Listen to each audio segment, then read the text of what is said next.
ಎಲ್ಲರಿಗೂ ವೀರು ಕನ್ನಡ ಯೂಟ್ಯೂಬ್ ಚಾನೆಲ್ಗೆ ಆತ್ಮೀಯವಾದ ಸ್ವಾಗತ. ನಾನು ನಿಮ್ಮ ವೀರು ಕನ್ನಡ ಸರ್. ಇನ್ನೂ ಕೂಡ ನನ್ನ ಚಾನೆಲ್ ಅನ್ನ ಸಬ್ಸ್ಕ್ರೈಬ್ ಮಾಡ್ಕೊಂಡಿಲ್ಲ ಅಂದ್ರೆ ಸಬ್ಸ್ಕ್ರೈಬ್ ಮಾಡ್ಕೊಳ್ಳಿ. ಹಾಗೆ ನಿಮ್ ಸ್ನೇಹಿತರಿಗೂ ಕೂಡ ನನ್ನ ಚಾನೆಲ್ ಬಗ್ಗೆ ಮಾಹಿತಿಯನ್ನ ತಿಳಿಸಿ ಅಂತ ಹೇಳ್ತಾ, ಇವತ್ತಿನ ತರಗತಿಯಲ್ಲಿ ನಾನು 4ನೇ ಸೆಮಿಸ್ಟರ್ BBA ವಿದ್ಯಾರ್ಥಿಗಳಿಗಾಗಿ ನೋಡಿ, ವಿಮೆಯು ಯಮನನ್ನೇ ಎದರಿಸಿತು ಅನ್ನುವಂತಹ ಪ್ರಬಂಧದ ಬಗ್ಗೆ ಇವತ್ತಿನ ತರಗತಿಯಲ್ಲಿ ಚರ್ಚೆಯನ್ನ ಮಾಡ್ತಾ ಇದ್ದೀನಿ. ಗೋರೂರು ರಾಮಸ್ವಾಮಿ ಅಯ್ಯಂಗರ್ ಅವರು ಬರೆದಿರ್ತಕ್ಕಂತಹ ವಿಮೆಯು ಯಮನನ್ನೇ ಎದರಿಸಿತು ಅನ್ನುವಂತಹ ಒಂದು ಹಾಸ್ಯ ಪ್ರಬಂಧದ ಬಗ್ಗೆ ಇವತ್ತಿನ ತರಗತಿಯಲ್ಲಿ ಚರ್ಚೆಯನ್ನ ಮಾಡ್ತಾ ಇದ್ದೀನಿ. ಹಾಗಾದ್ರೆ ಈಗ ನೇರವಾಗಿ ಸಾರಾಂಶದ ಕೆಲವು ವಿಚಾರಗಳ ಬಗ್ಗೆ ಚರ್ಚೆಯನ್ನ ಮಾಡ್ತಾ ಆನಂತರ ಪ್ರಬಂಧದ ಬಗ್ಗೆ ಚರ್ಚೆಯನ್ನ ಮಾಡೋಣ. ನೋಡಿ, ವಿಮೆಯೇ ಯಮನನ್ನೇ ಎದರಿಸಿತು ಎಂಬಂತಹ ಈ ಒಂದು ಲಲಿತ ಪ್ರಬಂಧ ಕೇವಲ ಹಾಸ್ಯ ಪ್ರಬಂಧವಲ್ಲ ಅನ್ನುವಂಥದ್ದನ್ನ ಒಂದು ಕಡೆ ನಾವು ಯೋಚನೆಯನ್ನ ಮಾಡ್ತಾ, ಇಲ್ಲಿ ಮಾನವನಿಗೆ ಮರಣದ ಬಗ್ಗೆ ಎಷ್ಟು ಭಯ ಇದೆ ಅಂತಕ್ಕಂಥದ್ದು, ಹಾಗೇನೆ ಆಧುನಿಕ ಬದುಕಿನ ಕೃತಕ ಭದ್ರತೆ, ಈ ಆಧುನಿಕ ಬದುಕಿನಲ್ಲಿ ಭದ್ರತೆ ಅಂತಕ್ಕಂಥದ್ದು ಮನುಷ್ಯನಿಗೆ ಎಷ್ಟು ಮುಖ್ಯ ಅಂತಕ್ಕಂಥದ್ದು, ವಿಮೆಯ ಮೇಲಿನ ಅತಿಯಾದ ನಂಬಿಕೆ, ಈ LIC ಮತ್ತೊಂದು ಈ ಏನು ಆರೋಗ್ಯ ವಿಮೆಗಳು ಇವ್ರ ಬಗ್ಗೆ ಎಷ್ಟು ನಂಬಿಕೆ ಇದೆ ಅಂತಕ್ಕಂಥದ್ದು, ಹಾಗೇನೆ ಮಾನವನು ಮರಣದ ಭಯದಿಂದ ತಪ್ಪಿಸಿಕೊಳ್ಳಲು ವಿಮೆಯನ್ನೇ ಒಂದು ರಕ್ಷಕವಚ ಅಂತಕ್ಕಂತಹ, ಅಂದ್ರೆ ಒಂದ್ ಕಡೆ ನನ್ನನ್ನ ರಕ್ಷಣೆ ಮಾಡೋದಕ್ಕೆ ವಿಮೆ ಇದೆ, ನಾನ್ ಮಾಡ್ಸಿರ್ತಕ್ಕಂತಹ LIC ಇದೆ ಅನ್ನುವಂತಹ ಅದನ್ನ ಹೇಗೆ ಭಾವಿಸ್ತಾ ಇರ್ತಾನೆ. ಇದು ಇಲ್ಲ ಒಂದ್ ಕಡೆ ಈ ಒಂದು ಹಾಸ್ಯಾತ್ಮಕವಾಗಿ ತೋರಿದ್ರು ಕೂಡ ಮನುಷ್ಯನಿಗೆ ಯಮನ ಭಯ ಅಂತಕ್ಕಂಥದ್ದು ಸಹಜವಾಗಿಯೇ ಇರ್ತದೆ. ಆದ್ರೆ ವಿಮೆಯ ಮೇಲಿನ ಅತಿಯಾದ ನಂಬಿಕೆ ಇಷ್ಟರ ಮಟ್ಟಿಗೆ ಹೋಗುತ್ತದೆಯೇ ಎಂದರೆ, ಅದು ಎಷ್ಟರ ಮಟ್ಟಿಗೆ ಹೋಗುತ್ತಪ್ಪ ಅಂದ್ರೆ ಯಮನನ್ನೇ ಎದುರಿಸುವಷ್ಟು ಶಕ್ತಿ ಈ ವಿಮೆಗಿದೆ ಅನ್ನುವಂತಹದನ್ನ ಲೇಖಕರು ಈ ಲಲಿತ ಪ್ರಬಂಧದಲ್ಲಿ ಹೇಳ್ತಾ ಇದ್ದಾರೆ. ಯಾರು ವಿಮೆಯನ್ನ ಮಾಡಿಸ್ತಾರೆ, ಹಾಗೇನೆ ಅವ್ರು ಮಾಡಿಸ್ತಕ್ಕಂತಹ ವಿಮೆಯಿಂದ ಹೇಗೆ ಅವ್ರ ಸಾವು ಮುಂದೂಡ್ತಾ ಹೋಗುತ್ತೆ, ಅಥವಾ ಅವ್ರಿಗೆ ಕೆಲವೊಂದು ಸಂದರ್ಭದಲ್ಲಿ ಸಾವೇ ಬರೋದಿಲ್ಲ, ಇದನ್ನೆಲ್ಲ ನಾವು ನೋಡ್ತಾ ಹೋಗೋಣ ಪ್ರಬಂಧದಲ್ಲಿ.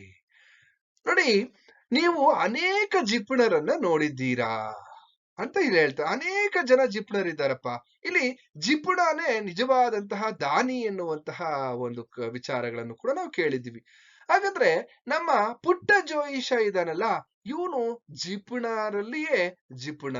ಅಂದ್ರೆ ತುಂಬಾ ಜೀನ, ಅಯ್ಯೋ ಇವನ್ ಕೈಯಿನ ಕಡ್ಡಿನ ಯಾರಿಗೂ ಕೂಡ ಕೊಡ್ತಾ ಇರಲ್ಲ ಅಂತಹ ಜಿಪುಣ ಯಾರಪ್ಪ ಅಂತಂದ್ರೆ ನಮ್ಮ ಪುಟ್ಟ ಜೋಯಿಷ ಅಂತಕ್ಕಂತಹ ಇಲ್ಲಿ ಬರ್ತಕ್ಕಂತ ಒಂದು ಪಾತ್ರ. ಇಲ್ಲಿ ಪಾತ್ರಗಳ ಬಗ್ಗೆ ಕೂಡ ನಾನು ನಿಮ್ಗೆ ಕೊಟ್ಟಿದ್ದೀನಿ. ಪುಟ್ಟ ಜೋಯಿಷ ಆಗಿರ್ಬೋದು, ಶ್ಯಾಮಾಚಾರ್ಯ ಆಗಿರ್ಬೋದು, ಈಡಿಗ ಆಗಿರ್ಬೋದು. ಹಾಗೇನೆ ಇಲ್ಲಿ ನಾವು ಗಮನಿಸ್ತಾ ಹೋಗ್ಬೋದು, ಇನ್ನೊಂದು ಪಾತ್ರ ಇಲ್ಲಿ ಬಿಟ್ಟಿದ್ದೀನಿ ನೋಡಿ, ನರಸಿಂಹಾಚಾರ್ಯ ಅಂತಕ್ಕಂತಹವನು ಕೂಡ ಇಲ್ಲಿ ಬಹು ಮುಖ್ಯವಾಗ್ತಾನೆ ಇಡೀ ಈ ಪ್ರಬಂಧದಲ್ಲಿ ಅಂತಕ್ಕಂಥ ನಾವು ಗಮನಿಸ್ತಾ ಹೋಗ್ಬೋದು. ಹಾಗಾದ್ರೆ ಇಲ್ಲಿ ಪುಟ್ಟ ಜೋಯಿಷಿ ಒಬ್ಬ ಜಿಪುಣ ಅಂತ ಹೇಳ್ತಾ ಹೋಗ್ತಾರೆ. ಇವನು ಇಡೀ ಊರಲ್ಲಿರ್ತಕ್ಕಂಥವ್ರನ್ನೆಲ್ಲ ಎಲ್ರನ್ನೂ ಕೂಡ ವ್ಯಂಗ್ಯವಾಗಿ ಅವರನ್ನ ನೋಡ್ತಕ್ಕಂತಹ ಒಂದು ದೃಷ್ಟಿಕೋನವನ್ನ ಇಟ್ಕೊಂಡಿರ್ತಾನೆ.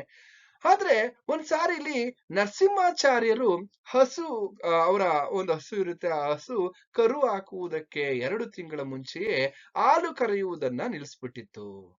ಈಗ ಇನ್ನೂ 2 ತಿಂಗಳು ಮುಂಚೆನೆ ಹಾಲು ಕರೆಯೋದು ನಿಲ್ಲಿಸ್ಬಿಟ್ಟಿದೆ. ಈಗ ಏನ್ ಮಾಡೋದು? ಎಲ್ರೂ ನರಸಿಂಹಾಚಾರ್ಯರನ್ನ ಏನ್ ಅನ್ಕೊಂಡಿರ್ತಾರೆ, ಇವನ್ ಮುಂದೆ ಇನ್ನ ಹಸುವನ್ನ ತರೋದಿಲ್ಲ ಅಂತ ಅನ್ಕೊಂಡಿರ್ತಾರೆ.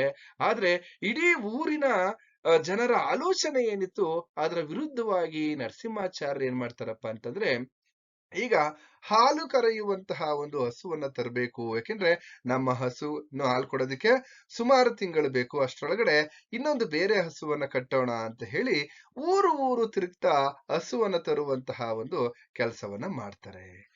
ನೋಡಿ, ಸುಮಾರು 7 ಹಸುಗಳನ್ನ ತೆಗೆದುಕೊಂಡು ಬರ್ತಾರೆ. ಆ ಒಂದೊಂದು ಹಸುವನ್ನ ನಾವು ನೋಡಿದ್ರೆ ಒಂದೊಂದು ವಾರಗಳು ಒಂದೊಂದು ಹಸುವನ್ನ ಇಟ್ಕೊಳ್ತಕ್ಕಂಥದ್ದು. ಅದು ಹಾಲು ಕರೆಯುವಂತಹ ಹಸುಗಳನ್ನ 7 ಹಸುಗಳನ್ನ ತಗೋಬರ್ತಾರೆ. ನೋಡಿ, ಇಲ್ಲಿ ನಾವು ಗಮನಿಸ್ತಾ ಹೋಗ್ಬೋದು, ಎಷ್ಟಾದ್ರೂ ಖರ್ಚಾಗ್ಲಿ, 4 ಕಾಸು ಖರ್ಚಾದ್ರೂ ಪರವಾಗಿಲ್ಲ ಅಂತ ಹೇಳಿ ಊರು ಸುತ್ತಿ ಆ ಸುತ್ತಲಿನ ಹಳ್ಳಿಗಳನ್ನೇ ತಿರುಗಲು ಪ್ರಾರಂಭಿಸಿದ್ರು. ಏನು ಊರಿನ ಜನ, ಏನಪ್ಪಾ ಇದು, ಯಾವ ವಿನಾಶಕಾಲೆ ವಿಪರೀತ ಬುದ್ಧಿ ಅನ್ನೋ ತರ ಏನ್ ಈ ರೀತಿ ಓಡಾಡ್ತಾ ಇದಾರಲ್ಲ ನರಸಿಂಹಾಚಾರ್ಯರು ಅಂತ ಹೇಳಿ ನರಸಿಂಹಾಚಾರ್ಯರ ಬಗ್ಗೆ ಎಲ್ರು ಮಾತನಾಡ್ಕೊಳ್ತಾ ಇದಾರೆ. ಇಲ್ಲಿ ನರಸಿಂಹಾಚಾರ್ಯರು ಮಾತ್ರ ಹಾಲು ಈಗ ಒಂದೊಂದು ಹಸುಗಳನ್ನ ಇಲ್ಲಿ ತರ್ತಾ ಇದ್ದಾರೆ ಬೇರೆ ಬೇರೆ ಗ್ರಾಮದ ಹೋಗಿ. ಹಾಗಾಗಿ ಇನ್ನೊಂದ್ ಕಡೆ ಇಲ್ಲಿ ಮೊದಲು ಏನ್ ಮಾಡಿದ್ರಪ್ಪ ಅಂತಂದ್ರೆ ವಡ್ಡರಹಳ್ಳಿಯ ಈಡಿಗನ ಹತ್ತಿರ ಹಸುವನ್ನ ತೆಗೆದುಕೊಂಡ್ ಬಂದ್ರು. ಮೊದ್ಲು ಏನ್ ಮಾಡ್ತಾರಪ್ಪ ಅಂದ್ರೆ ವಡ್ಡರಹಳ್ಳಿಯಲ್ಲಿ ಈಡಿಗ ಅಂತ ಇರ್ತಾನೆ, ಆ ಈಡಿಗನ ಹತ್ತಿರ ಹಸುವನ್ನ ತೆಗೆದುಕೊಂಡ್ ಬಂದ್ರು. ತಂದು ಹಾಲನ್ನ ಕರೆದ್ರು, ಅದು ಒಳ್ಳೆ ಗಟ್ಟಿ ಹಾಲನ್ನ ಕೊಡ್ತಾ ಇದೆ. ಸರಿ, ಈಡಿಗನ ಹತ್ತಿರ ವ್ಯಾಪಾರ ಏನು ಮಾತಾಡಿರಲಿಲ್ಲ. ಇವರು ತಂದ್ರು, ಒಂದು ವಾರ ಸಂಪೂರ್ಣವಾಗಿ ಸುಮಾರು ಒಂದು ಸಮಯಕ್ಕೆ ಅದು 1.5 ಲೀಟರ್ ಹಾಲನ್ನ ಕೊಡ್ತಾ ಇತ್ತು ಈಡಿಗನ ಹತ್ರ ತಂದಿರ್ತಕ್ಕಂತ ಹಸು. ಹಾಗೆ ಇರ್ಬೇಕಾದ್ರೆ ಈಡಿಗ ಒಂದ್ ದಿವಸ ಕೇಳ್ದ, ಅದ್ರ ಬಗ್ಗೆ ವ್ಯಾಪಾರದ ಬಗ್ಗೆ ಕೇಳ್ದಂತ ಸಂದರ್ಭದಲ್ಲಿ ಇವರು ಆ ಹಸುವಿನ ಬಗ್ಗೆ, ಈಡಿಗನ ಹತ್ರ ತಂದಿರ್ತಕ್ಕಂತ ಹಸುವಿನ ಬಗ್ಗೆ ಇಲ್ಲ ಸಲ್ಲದ ಆರೋಪವನ್ನ ಮಾಡ್ತಾ ಇದಾರೆ. ಅದೇನೋ ಯಪ್ಪ, ಹತ್ರ ಹೋದ್ರೆ ಮೀನಿನ ವಾಸನೆ ಕಣೋ, ನಾನು ಧೂಪ ಹಾಕಿ ಆ ಮೀನಿನ ಧೂಪ ಹಾಕಿದ್ರು ಕೂಡ ಆ ಮೀನಿನ ವಾಸನೆ ಹೋಗೋದು, ಹತ್ರ ಹೋಗಕ್ ಆಗೋದಿಲ್ಲ ಅಂತಕ್ಕಂತಹ ಮಾತನ್ನ ಹೇಳ್ತಾ ಇರ್ತಕ್ಕಂಥದ್ದು. ಇನ್ನೊಂದ್ 2-3 ದಿನ ಬಿಟ್ಟು ಬಾ, ಬೇಕಾದ್ರೆ ಅದ್ರ ವ್ಯಾಪಾರದ ಬಗ್ಗೆ ಮಾತಾಡೋಣ ಅಂತಕ್ಕಂಥದ್ದು. ಅಯ್ಯೋ, ಇವತ್ತೇನೋ ಹಾಲೇ ಕರೆಯಿಲ್ಲ ಕಣೋ, ಕರು ಕುಡಿಸ್ಬಿಟ್ಟೆ ಅಂತಕ್ಕಂಥದ್ದು. ಈ ತರ ಎಲ್ಲೋ ಒಂದ್ ಕಡೆ ಆ ಕೆಲವೊಂದು ಇಲ್ಲ ಸಲ್ಲದ ಮಾತುಗಳನ್ನ ಹೇಳ್ತಾ ಆ ದಿನವನ್ನ ದೂಡ್ತಕ್ಕಂತ ಕೆಲಸವನ್ನ ಮಾಡ್ತಾ ಇದ್ರು. ಯಾರಪ್ಪ ಅಂದ್ರೆ ನರಸಿಂಹಾಚಾರ್ಯರು. ಸರಿ, ಇದೆಲ್ಲ ಆಯ್ತು. ಒಂದು ವಾರದಂತ ಇಟ್ಕೊಳ್ಳೋದು, ಅದನ್ನ ಮತ್ತೆ ಒಂದೊಂದು ಹಸುಗಳಿಗೆ ಇದಕ್ಕೆ ಯಾವ್ದೋ ಇದು ಚಾಳಿ, ಇದಕ್ ಬುದ್ಧಿ ಸರಿ ಇಲ್ಲ ಅಂತಕ್ಕಂಥದ್ದು. ಹಾಗೇನೆ ಮತ್ತೊಂದು ಹಸುವನ್ನ ತರ್ತಕ್ಕಂಥದ್ದು, ಇದು ಯಾವ್ದೋ ಬಲರಾಮನ ಗೋವು. ಇನ್ನೊಂದು 3ನೇ ಹಸುವನ್ನ ತಂದ್ರು, ಇದು ಜಾತಿ ವೈರಿ, ತನ್ನ ಕರುವನ್ನೇ ಎಲ್ಲೋ ಒಂದ್ ಕಡೆ ಒದೆಯುತ್ತೆ ಅಂತಕ್ಕಂಥದ್ದು. 4ನೇ ಹಸುವನ್ನ ತರ್ತಾರೆ, ಇದು ಎಲ್ಲೋ ಒಂದ್ ಕಡೆ ಈನ ಸುಳಿ ಅಂತಕ್ಕಂಥದ್ದು, ಇದಕ್ಕೆ ಸುಳಿ ಸರಿ ಇಲ್ಲ ಅಂತಕ್ಕಂಥದ್ದು. ಎಲ್ಲೆಲ್ಲೋ ಒಂದೊಂದು ಕೊಂಕನ್ನ ಹುಡುಕ್ತಕ್ಕಂತಹ ಕೆಲಸವನ್ನ ಮಾಡ್ತಾ ಇದ್ರು ಯಾರು, ನರಸಿಂಹಾಚಾರ್ಯರು. ಯಾಕೆಂದ್ರೆ ನರಸಿಂಹಾಚಾರ್ಯರು ಸುಮಾರು 7 ಹಸುಗಳನ್ನ ತಂದಿದ್ರು. ಹಾಗೇನೆ ಇನ್ನೊಂದ್ ಕಡೆ 5ನೇ ಹಸು, ಅದು ಇಲ್ಲ, ಇದ್ರ ಹಾಲೆಲ್ಲವೂ ಕೂಡ ನೀರಂಗಿದೆ, ಇದು ಗಟ್ಟಿಯಾಗಿಲ್ಲ ಇದ್ರ ಹಾಲು, ಈ ಹಸುವಿನ ಹಾಲು ಅಂತಕ್ಕಂಥದ್ದು. ಹಾಗೇನೆ 6ನೇ ಹಸುವನ್ನ ತರ್ತಾರೆ, ಅಯ್ಯೋ ಇದು ಸ್ವರನೇ ಬಿಡೋದಿಲ್ಲ, ಇದು ಹಾಲೇ ಕೊಡೋದಿಲ್ಲ ಅಂತಕ್ಕಂಥದ್ದು. 7ನೇ ಹಸುವನ್ನ ತರ್ತಕ್ಕಂಥದ್ದು, ಅದ್ರ ಮೇಲೂ ಕೂಡ ಒಂದು ಆರೋಪವನ್ನು ಹೊರಿಸ್ತಾರೆ. ಏನಂದ್ರೆ ಹೊಟ್ಟೆ ಹೆಮ್ಮಾರಿ, ಅಂದ್ರೆ ಇದಕ್ಕೆ ಎಷ್ಟು ಹುಲ್ಲು ಹಾಕಿದ್ರು ಪ್ರಯೋಜನ, ಚೆನ್ನಾಗಿ ತಿನ್ನುತ್ತೆ, ಇದರಿಂದ ಯಾವುದೇ ರೀತಿಯಾದ ಪ್ರಯೋಜನವಿಲ್ಲ ಅಂತ ಹೇಳಿ ಒಂದು ವಾರ ಈ ಏನೋ ಒಂದ್ ಕಡೆ ನರಸಿಂಹಾಚಾರ್ಯರು ಮನೆಯಲ್ಲಿ ಕರೆದದ್ದು ಹೊರತು ಅವರು ಈ ಎಲ್ಲಾ ಹಸುಗಳ ಹತ್ರನ ಹಾಲನ್ನ ಕರೀತಾರೆ. ಕರೆದು ಯಾರಿಗೂ ಕೂಡ ಅವರು ಒಂದಿಷ್ಟು ಹಣವನ್ನು ಕೂಡ ಕೊಡೋದಿಲ್ಲ. ಒಂದ್ ವಾರ ನೋಡ್ತೀನಿ, ಚೆನ್ನಾಗಿ ಹಾಲು ಕೊಟ್ರೆ ನಿಮ್ಮ ಹತ್ರ ಮತ್ತೆ ಈ ಹಸುವನ್ನ ತಗೊಳ್ತೀನಿ ಅಂತ ಹೀಗೆ ಹೇಳಿ ಸಬ್ಬುಬ್ಬನ್ನ ಹೇಳಿ ಅವ್ರೇನ್ ಮಾಡ್ತಾ ಇದ್ರು, ಸುಮಾರು 2 ತಿಂಗಳುಗಳ ಕಾಲ ಹಸುಗಳನ್ನ ಈ ರೀತಿ ಇದ್ ಮಾಡ್ತಾರೆ. ಯಾಕೆಂದ್ರೆ ಸುಮಾರು 7 ಹಸುಗಳು 7 ವಾರಗಳು ಅಂತ ಅಂದ್ರೆ ನಾವಿಲ್ಲಿ ಆಲ್ರೆಡಿ 1.5 ತಿಂಗಳು ಅಂದ್ರೆ 2 ತಿಂಗಳು ಆಗೇ ಹೋಯ್ತು. ಇಲ್ಲಿ ನೋಡಿದ್ರೆ ಏನು, ಇಲ್ಲಿ ನರಸಿಂಹಾಚಾರ್ಯರು ಏನು ಹೊಟ್ಟೆ ಬೊಜ್ಜು ಬಂದಿರ್ತಕ್ಕಂಥದ್ದು, ಕಣ್ಣು ಮೂಗುಗಳೆಲ್ಲ ಹೊಳಿತಾ ಇದಾವೆ. ಅಂದ್ರೆ ಆ ಎಲ್ಲಾ ಹಸುಗಳು ತಂದಂತಹ ಎಲ್ಲಾ ಹಸುಗಳು ಏನ್ ಮಾಡ್ತಾ ಇದಾವಪ್ಪ ಅಂದ್ರೆ ಹಾಲು ಕೊಡ್ತಾ ಇದಾವೆ, ಹಾಲು ಕರಿತಾ ಇದಾರೆ, ಬೆಣ್ಣೆ ತುಪ್ಪ ಇಲ್ಲಿ ಮಾಡ್ತಾ ಇದಾರೆ, ಗಂಡ ಹೆಂಡತಿ ಇಬ್ರು ತಿಂತಾ ಇದಾರೆ. ಮತ್ತೆ ಅವ್ರ ಮನೆಯಲ್ಲಿ ಇರ್ತಕ್ಕಂತಹ ಹಸುಗೆ ಇಲ್ಲಿ ಮೊಸರು ಮಜ್ಜಿಗೆಯನ್ನ ಉಳಿ ನೀರಿಗೆ ಅಂದ್ರೆ ಕಲಗಚ್ಚಿಗೆ ಕುಡಿಯೋದಿಕ್ಕೆ ಹಾಕ್ತಾ ಇದಾರೆ. ಈ ರೀತಿ ಮಾಡ್ತಾ ಎಲ್ಲೋ ಒಂದ್ ಕಡೆ ಆ ಹೆಂಡತಿ ತುಪ್ಪವನ್ನ ಸಂಗ್ರಹಿಸ್ತಾ ಇರ್ತಕ್ಕಂಥದ್ದು, ಒಂದ್ ಕಡೆ ನರಸಿಂಹಾಚಾರ್ಯರ ಸಾಧನೆಯನ್ನ ಜನರು ಸುಮ್ಮನೆ ನೋಡ್ತಾ ಇದ್ರು. ಏನ್ ಈ ತರ ಎಲ್ಲ ಮಾಡ್ತಾ ಇದ್ರು ಅಂತ ಜನ ನೋಡ್ತಾ ಇರ್ತಾರೆ. ಸರಿ, ಇಷ್ಟೆಲ್ಲ ಆಯ್ತು. ಇದೊಂದ್ ಕಡೆ ನರಸಿಂಹಾಚಾರ್ಯರ ವಿಚಾರ ಆದ್ರೆ, ಇಲ್ಲಿ ಒಂದ್ ಕಡೆ ನಾವು ಇನ್ನೊಂದು ಗಮನಿಸ್ತಾ ಹೋಗ್ಬೋದು. ಇಷ್ಟರಲ್ಲಿ ಪುಟ್ಟ ಜೋಯಿಸನ ಸ್ವಭಾವ ನಮಗೆ ಇಲ್ಲಿ ಗೊತ್ತಿದೆ. ಏನು ಅವನ್ ಏನಪ್ಪಾ ಅಂದ್ರೆ ಸುಮಾರು 40 ವರ್ಷಗಳಿಂದ ನೆಶೆಯನ್ನ ಹಾಕುವಂತಹ ಅಭ್ಯಾಸ ಇರ್ತಕ್ಕಂಥವನು. ಆದ್ರೆ ಒಂದ್ ದಿವಸನು ಕೂಡ ಯಾರ ಹತ್ರನು ಒಂದೇ ಒಂದು ಕಾಸನ್ನು ಖರ್ಚು ಮಾಡಿ ಅವನು ನೆಶ್ಯವನ್ನ ತಗೊಂಡಿರ್ತಕ್ಕಂಥದ್ದೇ ಇಲ್ಲ. ಯಾಕೆಂದ್ರೆ ಅವನ ಪ್ರಕಾರ ಏನಾದ್ರೂ ಖರ್ಚು ಮಾಡಿ ನೆಶ್ಯವನ್ನ ತಗೊಂಡ್ಕೊಬಿಟ್ರೆ ಅದು ಒಂದ್ ರೀತಿಯಲ್ಲಿ ಅವನ ಪ್ರಕಾರ ಏನಪ್ಪಾ ಅಂದ್ರೆ ಒಬ್ಬನಿಗೆ ಇಲ್ಲಿ ತಲೆ ಒಡೆದಂತೆ ಅಂತಕ್ಕಂಥದ್ದು. ಅದಕ್ಕೇನಾದ್ರೂ ಕಾಸು ಖರ್ಚು ಮಾಡ್ಬಿಟ್ರೆ, ಅವನು ಸ್ವಂತ ದುಡ್ಡನ್ನ ಅಥವಾ ಸ್ವಂತ ಹಣವನ್ನ ಖರ್ಚು ಮಾಡ್ಬಿಟ್ರೆ ಒಬ್ಬನ್ ತಲೆ ಒಡೆದಂತೆ ಅನ್ನುವಂಥದ್ದು ಅವನ ವಾದ. ಸರಿ, ಇಷ್ಟೆಲ್ಲ ಆಯ್ತು. ಇಂತಹ ಮನುಷ್ಯ ಏನ್ ಮಾಡ್ತಾ ಇದ್ದಾನೆ, ಇದ್ದಕ್ಕಿದ್ದ ಹಾಗೆ ಜೀವ ವಿಮೆಯನ್ನ ಮಾಡಿಸ್ತಾನೆ. LICಯನ್ನ ಮಾಡ್ಸಕ್ ಹೋದಂತ ಸಂದರ್ಭದಲ್ಲಿ ಜನಗಳು, ಆ ಇಡೀ ಊರಿನ ಜನ ಯಾವ ರೀತಿ ಮಾತನಾಡ್ಕೊಳ್ತಾರೆ ಅನ್ನೋದನ್ನ ನಾವಿಲ್ಲಿ ಗಮನಿಸ್ತಾ ಹೋಗ್ಬೋದು. ಈ ಊರಲ್ಲಿ ಒಬ್ಬ ಗೋರೂರು ಅಂತಾನೆ ತೆಗೆದುಕೊಳ್ಳೋಣ. ಈ ಗೋರೂರಲ್ಲಿ ಏನಪ್ಪಾ ಅಂದ್ರೆ ಒಬ್ಬ LIC ಏಜೆಂಟ್ ಇದ್ದಾನೆ. ಯಾರು? ಕೆಂಬುತ್ತಯ್ಯ ಅಂತಕ್ಕಂಥವನು LIC ಏಜೆಂಟ್ ಅಥವಾ ವಿಮಾ ಕಂಪನಿಯ ಇಲ್ಲಿ ಏಜೆಂಟ್ ಅಂತಕ್ಕಂಥದ್ದು. ಇಲ್ಲಿ ಅವನು ಏಜೆಂಟ್ ಆಗಿರ್ತಕ್ಕಂಥದ್ದು.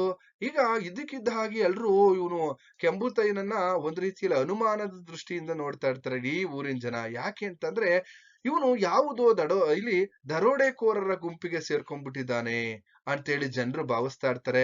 ಹಾಗೇನೆ ಇದ್ದಕ್ಕಿದ್ದಂತೆ ಅವನೇನ್ ಮಾಡ್ತಾ ಇರ್ತಾನೆ, ಮೊದಲು ಕೆಂಬುತ್ತಯ್ಯನ ಮಾತಿನಲ್ಲಿ, ನಡವಳಿಕೆಗಳಲ್ಲಿ ಬದಲಾವಣೆಯನ್ನ ಜನ ಗಮನಿಸ್ತಾರೆ. ಮೊದ್ಲು ಏಯ್ ಬಾರೋ ಹೋಗು ಅಂತ ಅಂತಿದ್ರು. ಈಗ ಏನ್ ಮಾಡ್ತಾ ಇದ್ದಾನೆ, ಇಲ್ಲಿ ವ್ಯಾಪಾರೀಕರಣದ ದೃಷ್ಟಿಯಿಂದ, ಅಂದ್ರೆ ವ್ಯಾಪಾರದ ದೃಷ್ಟಿಯಿಂದ ಕೆಂಬುತ್ತಯ್ಯ ಏನ್ ಮಾಡ್ತಾ ಇದ್ದಾನೆ, ಬಾರಯ್ಯ, ಏನಯ್ಯ, ಚೆನ್ನಾಗಿದ್ಯಾ, ಈ ರೀತಿಯಾದಂತಹ ಮಾತುಗಾರಿಕೆಯಲ್ಲಿ ಬದಲಾವಣೆಯನ್ನ ಕಂಡಂತಹ ಜನ ಒಂದ್ ರೀತಿಯಲ್ಲಿ ಅನುಮಾನವನ್ನ ಪಡೋದಕ್ಕೆ ಪ್ರಾರಂಭ ಮಾಡ್ತಾರೆ. ಯಾರ ಮೇಲೆ ಅಂತಂದ್ರೆ ಕೆಂಬುತ್ತಯ್ಯನ ಮೇಲೆ. ಸರಿ, ಇಷ್ಟೆಲ್ಲ ಆಯ್ತು. ಪುಟ್ಟ ಜೋಯಿಷಿ ಅಂತೂ ವಿಮಾ ಏಜೆಂಟ್ನಂತಹ ಪರಮಾವಲಂಬಿ ಯಾರೂ ಇಲ್ಲ. ಇವನಿಗಾಗಿ ಇತರರು ಕೆಲಸ ಮಾಡಬೇಕು. ನೋಡಿ, ಇವನ್ ಪಾಡಿಗೆ ಇವನು ವಿಮೆಯನ್ನ ಮಾಡಿಸ್ತಾರೆ, ಇವನು ಮಾಡಿಸ್ಬಿಟ್ಟು ಸುಮ್ನೆ ಇರ್ತಾನೆ, ಇವನ್ಗೋಸ್ಕರ ನಾವೆಲ್ಲರೂ ಕೂಡ ಹಣವನ್ನ ಕಟ್ಟಬೇಕು, ಇವನು ಆರಾಮಾಗಿರ್ತಾನೆ ಅನ್ನೋ ರೀತಿಯಲ್ಲಿ ಹೇಳ್ತಾ ಇರ್ತಾನೆ. ಇವನ್ ಮಾತ್ರ ಕಮಿಷನ್ ಅನ್ನ ತಿಂತಾನೆ ಅಂತಕ್ಕಂಥ ಮಾತನ್ನೆಲ್ಲ ಮಾತಾಡ್ತಾ ಇರ್ತಾರೆ. ಸರಿ, ಇನ್ನೊಂದ್ ಕಡೆ ನರಸಿಂಹಾಚಾರ್ಯರು ಏನ್ ಹೇಳ್ತಾರಪ್ಪ ಅಂದ್ರೆ, ಯೋಗ್ಯತೆಯನ್ನ ಕಳೆದುಕೊಳ್ಳಬೇಕಾದರೆ ಅವನು ವಿಮಾ ಏಜೆಂಟ್ ಆಗ್ಬೇಕು ಅನ್ನುವಂತಹ ಮಾತನ್ನೆಲ್ಲರೂ ಈ ಪ್ರಪ್ರಥಮವಾಗಿ ಈ ರೀತಿ ಮಾತನಾಡ್ತಾ ಇರ್ತಾರೆ. ಹೀಗೆ ಮಾತನಾಡ್ತಾ ಇರ್ತಕ್ಕಂತಹ ಸಂದರ್ಭದಲ್ಲಿ ಈ ಕೆಂಬುತ್ತಯ್ಯ, ಯಾಕೆಂದ್ರೆ ಅವನು ವ್ಯಾಪಾರೀಕರಣದ ದೃಷ್ಟಿಯಿಂದ ಏನ್ ಮಾಡ್ತಾ ಇರ್ತಾನೆ, ಅವ್ರು ಏನೇ ಹೇಳಿದ್ರು ಕೂಡ ಅವನು ಅವರ ಮಾತಿಗೆ ಸ್ಪಂದಿಸುವಂತ ಕೆಲಸವನ್ನ ಮಾಡೋದಿಲ್ಲ. ಆದ್ರೆ ಪುಟ್ಟ ಜೋಯಿಷ ಮಾತ್ರ ಅವನೇನ್ ಮಾಡ್ತಾ ಇರ್ತಾನಪ್ಪ ಅಂದ್ರೆ, ಅಯ್ಯೋ ನೀನೇನೋ ವಿಮೆ ಮಾಡು ಅಂತ ಹೇಳ್ತೀಯಾ, ಆದ್ರೆ ಆ ವಿಮೆಯ ಇಲ್ಲಿ 2 ಕಂತುಗಳನ್ನ ಕಟ್ಟಿದ್ರೆ ಮತ್ತೆ ಹಣ ನಮ್ಗೆ ವಾಪಸ್ ಬರುತ್ತಾ? ಬರೋದಿಲ್ಲ. ಅಕಸ್ಮಾತ್ 2 ಕಂತುಗಳನ್ನ ಕಟ್ಟಿ ನಾವೇನಾದ್ರೂ ಸತ್ತೋಗ್ಬಿಟ್ರೆ? ಈ ತರದ ಪ್ರಶ್ನೆಗಳನ್ನ ಅಲ್ಲಿ ಪುಟ್ಟ ಜೋಯಿಷ ಕೇಳ್ತಾ ಇರ್ತಕ್ಕಂಥದ್ದು. ಹಾಗಾದ್ರೆ ಈ ತರ ನಾವ್ 2 ಕಂತುಗಳನ್ನ ಇಲ್ಲಿ ಕಟ್ಟಿ ಸತ್ತೋಗ್ಬಿಟ್ರೆ ಕಂಪನಿಗೆ ಲಾಭ ಅಲ್ವಾ, ಮನುಷ್ಯನಿಗೆ ಏನ್ ಲಾಭ ಅಂತಕ್ಕಂಥದ್ದು.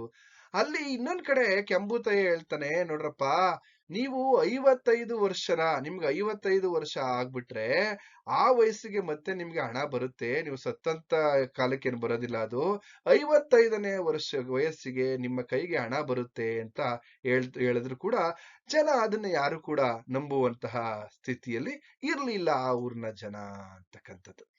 ಸರಿ, ಇಷ್ಟೆಲ್ಲ ಆಯ್ತು. ಕೊನೆಗೆ ಅಲ್ಲಿ ಪೂಜಾರಿ ಹನುಮಂತಯ್ಯನು ಅಥವಾ ಕೆಂಬುತ್ತಯ್ಯನ ಮಾತುಗಳು ಇವೆಲ್ಲವೂ ಕೂಡ ಜನರಿಗೆ ಈ ಊಹಾಪೋಹಗಳು ಇವೆಲ್ಲವೂ ಕೂಡ ಆಗ್ತಾ ಇತ್ತು. ಸರಿ, ಹಾಗಾದ್ರೆ ಕೆಂಬುತ್ತಯ್ಯ ಏನ್ ಮಾಡ್ತಾ ಇದ್ದ, ಯಾವುದಕ್ಕೂ ನಿರಾಶನಾಗ್ಲಿಲ್ಲ. ಯಾಕೆಂದ್ರೆ ಇವತ್ತಲ್ಲ ನಾಳೆ, ಯಾಕೆಂದ್ರೆ ಅವನು ಅವನ ಒಂದು ವಿಮೆಯನ್ನ ಮಾಡಿಸ್ತಕ್ಕಂತಹ ಒಂದು ಅನುಭವದಲ್ಲಿ ಸುಮಾರು ಜನರನ್ನ ನೋಡಿರ್ತಾನೆ. ಕೆಲವರು ಮೊದಲು ಇದೇ ರೀತಿ ಹೇಳ್ತಾ ಇರ್ತಾರೆ, ಆಮೇಲೆ ಅವ್ರನ್ನೇ ಸಮಯ ಬಂದಾಗ ಮಾಡಿಸ್ತಾರೆ ಅಂತ ಹೇಳಿ ಅವನು ನಿರಾಶನಾಗ್ಲಿಲ್ಲ. ಹಾಗೇನೆ ಸುಮ್ನೆ ಇದ್ದ. ಒಂದ್ ಕಡೆ ಕೆಂಬುತ್ತಯ್ಯ ತುಂಬಾ ಇನ್ನೂ ಬುದ್ಧಿ ಉಪಯೋಗಿಸಿ ಏನ್ ಹೇಳ್ತಾನೆ, ನೋಡಿ, ಮೊನ್ನೆ ಕಾನ್ಪುರದಲ್ಲಿ ಒಬ್ಬ 100 ರೂಪಾಯಿ ಇಲ್ಲಿ ಕಂತು ಕಟ್ಟಿ ಸತ್ತೋದ. ಒಬ್ಬ ಏನ್ ಮಾಡ್ತಾ ಇದ್ದ, ತಿಂಗ್ಳಿಗೆ 100 ರೂಪಾಯಿ ಕಟ್ತಾ ಇದ್ದ, ಸತ್ತೋದ. ಅವ್ರ ಮನೆಯವ್ರಿಗೆ 5,000 ರೂಪಾಯಿ ಬಂತು ಅಂತ ಹೇಳ್ದ. ಸರಿ, ಮೊನ್ನೆ ಇನ್ನೊಂದು ಉದಾಹರಣೆ ಹೇಳ್ದೆ. ಏನಂದ್ರೆ, ಅಲಹಾಬಾದಿನಲ್ಲಿ ಒಬ್ಬ 3,000ಕ್ಕೆ LIC ಇಲ್ಲಿ ಪಾಲಿಸಿ ಮಾಡಿಸಿದ್ದ. ಆ ಪಾಲಿಸಿ 1 ತಿಂಗಳ ಹಿಂದೆ 8,000 ಹೆಚ್ಚಿದೆ ಅಂತಕ್ಕಂಥದ್ದು. ಹಾಗೆ ಇನ್ನೊಬ್ಬ ಇಲ್ಲಿ ಎಲ್ಲ ಒಂದ್ ಕಡೆ ಏನ್ ಮಾಡ್ತಾ ಇದ್ದಾನಪ್ಪ ಅಂದ್ರೆ, 8 ದಿವಸದೊಳಗೆ ಸತ್ತೋದ, ಅವನ ಹೆಂಡತಿಗೆ 8,000 ಬಂತು. ಈ ತರದ ವಿಚಾರಗಳನ್ನ ಹೇಳಿದ್ಮೇಲೆ ಜನ ಎಲ್ಲ ನಾವು ಯಾಕೆ ಹೀಗೆ ವಿಮೆಯನ್ನ ಮಾಡಿಸ್ಬಾರ್ದು ಅಂತ ಯೋಚನೆಯನ್ನ ಮಾಡಕ್ ಪ್ರಾರಂಭ ಮಾಡಿದ್ರು. ಸರಿ, ಪುಟ್ಟ ಜೋಯಿಷ ಏನ್ ಮಾಡ್ದ, ಹೌದಾ ಇದನ್ನೆಲ್ಲ ಕೇಳಾದ್ಮೇಲೆ ಇದ್ದಕ್ಕಿದ್ದ ಹಾಗೆ ಅವ್ರ ಊರಿಗೆ ಪ್ಲೇಗ್ ರೋಗ ಬಂದ್ಬಿಡ್ತು. ಈ ಪ್ಲೇಗ್ ರೋಗ ಅಂತಕ್ಕಂಥದ್ದೇನು? ಇಲಿಗಳಿಂದ ಬರ್ತಕ್ಕಂತಹ ಒಂದು ರೋಗ ಇದು ಪ್ಲೇಗ್ ರೋಗ, ಅಥವಾ ಇಲಿಗಳಿಗೆ ಬರ್ತಕ್ಕಂಥ ರೋಗ. ಆ ಊರಲ್ಲಿ ಇದಕ್ಕಿದ್ದ ಹಾಗೆ ಹಳೆ ಮನೆಗಳು, ಆ ಮನೆಗಳನ್ನ ಅವರು ಅಚ್ಚುಕಟ್ಟಾಗೂ ಇಟ್ಕೊಂಡಿರಲ್ಲ. ಏನೆಲ್ಲ ಈ ಇಲಿಗಳು ಮನೆಯಲ್ಲಿ ಸತ್ತೋಗಿ ಮನೆಯನ್ನ ಕ್ಲೀನ್ ಮಾಡಿ ಹೊರಗಡೆ ಎಸಿತಾ ಇದ್ದಾರೆ. ಇಲ್ಲಿ ಸುಮಾರು ಒಂದು 10-20 ಇಲಿಗಳು ಸಾಯೋದಕ್ಕೆ ಪ್ರಾರಂಭ ಆದವು. ಆಮೇಲೆ ಇದಕ್ಕಿದ್ದಾಗೆ ಒಂದೊಂದು ಮರ ಇಲಿಗಳು ಸಾಯೋದಕ್ಕೆ ಪ್ರಾರಂಭ ಆಯ್ತು. ಆ ಇಲಿಗಳಿಂದ ಮನುಷ್ಯನಿಗೆ ಏನಾಗ್ತಾ ಇದೆಯಪ್ಪ ಅಂದ್ರೆ ಈ ಪ್ಲೇಗ್ ಅನ್ನುವಂತಹ ರೋಗ. ಈಗ ನಮಗೆ ಕೊರೋನಾ ಬಂದಿತ್ತಲ್ವಾ, ಈ ಕೊರೋನಾ ಹೆಮ್ಮಾರಿಯ ರೀತಿಯಲ್ಲಿ ಆಗಿನ ಕಾಲಘಟ್ಟದಲ್ಲಿ, ಅವತ್ತಿನ ಕಾಲದಲ್ಲಿ ಪ್ಲೇಗ್ ಅಂತಕ್ಕಂಥದ್ದು ಒಂದು ದೊಡ್ಡ ಹೆಮ್ಮಾರಿಯಾಗಿ ಇಡೀ ಊರನ್ನೆಲ್ಲ ಆವರಿಸ್ಕೊಂಡಿತ್ತು ಅಂತಕ್ಕಂಥದ್ದು ನಾವು ಗಮನಿಸ್ತಾ ಹೋಗ್ಬೋದು. ಇಲ್ಲಿ ಏನ್ ಮಾಡಿದ್ರು, ಎಷ್ಟೊಂದು ಇಲಿಗಳು ಸಾವನ್ನಪ್ಪೋದಕ್ಕೆ ಪ್ರಾರಂಭ ಆಯ್ತು. ಇದರಿಂದ ಜನಗಳಿಗೆ ಇಲ್ಲಿ ಯಾಕೆಂದ್ರೆ ಇಲ್ಲೆಲ್ಲ ಒಂದ್ ಕಡೆ ಇಲಿಗಳ ರಾಜ ಸತ್ತೋದ, ಇವತ್ತು ರಾಣಿ ಸತ್ತೋದ್ಲು, ಇಡೀ ಇಲಿಗಳ ಸಂಸಾರವೇ ಇಲ್ಲಿ ಎಲ್ಲ ಒಂದ್ ಕಡೆ ಸತ್ತೋಯ್ತು ಅಂತ ಹೇಳಿ ಆ ಇಲಿಗಳನ್ನ ಉಳುವಂತಹ ಕೆಲಸವನ್ನ ಮಾಡ್ತಾ ಇದ್ರು. ಇದೆಲ್ಲ ಆದ್ಮೇಲೆ ಕೆಲವೊಂದು ಡಾಕ್ಟರ್ನ ಕರೆಸ್ತಕ್ಕಂಥ ಇವೆಲ್ಲ ಮಾಡ್ತಾ ಇರ್ಬೇಕಾದ್ರೆ ಸುಮಾರು ನಮ್ಮೂರಲ್ಲಿ ಪ್ಲೇಗ್ ಇದೆಯೇ ಅಂತ ಯಾರಾದ್ರೂ ಕೇಳಿದ್ರೆ, ನಮ್ಮೂರಲ್ಲಿ ಪ್ಲೇಗ್ ಇದೆ ಅಂತ ಹೇಳಿದ್ರೆ ಸಾಕು, ಸುಮಾರು 10 ಮೈಲಿ ಓಡೋಗ್ತಾ ಇದ್ರು. ಯಾರು ಕೂಡ ಆ ಊರಿಗೆ ಕಾಲಿಡ್ತಕ್ಕಂತಹ ಒಂದು ಪರಿಸ್ಥಿತಿ ಉಂಟಾಯ್ತು. ಏನ್ ಮಾಡೋದು, ಒಂದ್ ಕಡೆ ಜನರಿಗೆ ಭಯ ಉಂಟಾಯ್ತು. ನಿಮ್ಮ ಹಳ್ಳಿಯಲ್ಲಿ ಪ್ಲೇಗ್ ಇದೆಯೇ ಅಂದ್ರೆ, ನಿಮ್ಮ ಹಳ್ಳಿಯಲ್ಲಿ ಪ್ಲೇಗ್ ರೋಗ ಇದೆಯಾ ಅಂತ ಇಡೀ ಜನಗಳಿಗೆಲ್ಲ ಗೊತ್ತಾಯ್ತು. ಕೆಲವ್ರು ಏನ್ ಮಾಡ್ತಿದ್ರು, ಬುದ್ಧಿವಂತಿಕೆಯಿಂದ ಪ್ರಶ್ನೆ ಮಾಡ್ತಾ ಇದ್ರು, ಇಲ್ಲಿ ಹೇಳ್ತಾ ಇದ್ರು, ಏನಂದ್ರೆ ಉತ್ತರ ನೀಡ್ತಾ ಇದ್ರು, ಅಯ್ಯೋ ಏನೋ ಕಾಣ್ಲಿಲ್ಲಪ್ಪ, ಇಲಿಗಳು ಮಾತ್ರ ಸಾಯ್ತಾ ಇದಾವೆ ಅಷ್ಟೇ, ನಮ್ಮೂರಲ್ಲಿ ಪ್ಲೇಗ್ ಇದೆಯೇ ಇಲ್ವೋ ಗೊತ್ತಿಲ್ಲ, ಆದ್ರೆ ಇಲಿಗಳು ಸಾಯ್ತಾ ಇದಾವೆ ಅಂತ ಹೇಳಿ ಬುದ್ಧಿವಂತಿಕೆಯ ಉತ್ತರವನ್ನು ಕೂಡ ನೀಡ್ತಾ ಇರ್ತಕ್ಕಂಥದ್ದು. ಸರಿ, ಇಷ್ಟೆಲ್ಲ ಆದ್ಮೇಲೆ ಕೊನೆಗೆ ನಮ್ಮ ಪುಟ್ಟ ಜೋಯಿಷನಿಗೆ ಭಯ ಹುಟ್ಟೋದಕ್ಕೆ ಪ್ರಾರಂಭ ಆಯ್ತು. ವಿಪರೀತ ಭಯ ಪ್ರಾರಂಭ ಆಗೋಯ್ತು ಅವನಿಗೆ. ಯಾಕೆ ಅವನಿಗೆ ಪ್ರಾರಂಭ ಆಯ್ತು ಭಯ ಪ್ರಾರಂಭ ಆಗೋದಕ್ಕೆ ಕಾರಣ ಏನಪ್ಪಾ ಅಂದ್ರೆ, ಅವನ ಪಕ್ಕದ ಮನೆಯ ದಾಂಡಿಗ ರಾಮುಗೆ ಈ ಪ್ಲೇಗ್ ಬಂದು ಸತ್ತೋಗ್ಬಿಟ್ಟ ಅವನು. ಈ ಸತ್ತೋದಂತ ಸಂದರ್ಭದಲ್ಲಿ ಪುಟ್ಟ ಜೋಯಿಷಿಗೆ ಏನಾಯ್ತು, ಈ ಪುಟ್ಟ ಜೋಯಿಷಿಗೆ ಏನಾದ್ರೂ ಮಾಡಿ ನನ್ನ ಸಂಸಾರಕ್ಕೆ, ನಮ್ಮ ಮನೆಯವ್ರಿಗಾದ್ರೂ ಒಂದಷ್ಟು ಹಣ ಸಿಗ್ಲಿ ಅಂತ ಹೇಳಿ ಇವನೇನ್ ಮಾಡ್ತಾನಪ್ಪ ಅಂದ್ರೆ ವಿಮೆಯನ್ನ ಮಾಡ್ಸೋದಕ್ಕೆ ಶುರು ಮಾಡ್ತಾನೆ. ಕೆಂಬೂತಯ್ಯನನ್ನ ಕರೆದು ಒಂದು ವಿಮೆಯನ್ನ ಮಾಡಪ್ಪ, ಯಾಕೆಂದ್ರೆ ಮನೆಯವ್ರಿಗಾದ್ರೂ ಸ್ವಲ್ಪ ಹಣ ಬರ್ಲಿ ಎನ್ನುವಂತ ಉದ್ದೇಶ. ಇನ್ನೊಂದ್ ಕಡೆ ಪುಟ್ಟ ಜೋಯಿಷನ್ಗೆ ಏನಪ್ಪಾ ಅಂದ್ರೆ, ನಾನು ಈ ಪ್ಲೇಗ್ ನಲ್ಲಿ ಸತ್ತೋಗ್ಬಿಡ್ತೀನಿ, ಈ ಪ್ಲೇಗ್ ರೋಗ ಬಂದಿದೆಯಲ್ಲ, ಈಗ ನಮ್ಮ ಪಕ್ಕದ ಮನೆಯ ರಾಮು ಸತ್ತೋಗ್ಬಿಟ್ಟಿದ್ದಾನೆ, ಈಗ ನಾನು ಕೂಡ ಸತ್ತೋಗ್ತೀನಿ ಅಂತ ಹೇಳಿ ಆ ಪ್ರಾಣ ಭಯದಿಂದ ಅಥವಾ ಮರಣದ ಭಯದಿಂದ ಇವನೇನ್ ಮಾಡ್ತಾನಪ್ಪ ಅಂತಂದ್ರೆ 10,000ಕ್ಕೆ ಈ ವಿಮೆಯನ್ನ ಮಾಡಿಸ್ತಾನೆ. ಯಾಕೆ, ನನ್ನ ಕುಟುಂಬಕ್ಕೋಸ್ಕರ ಅಂತ.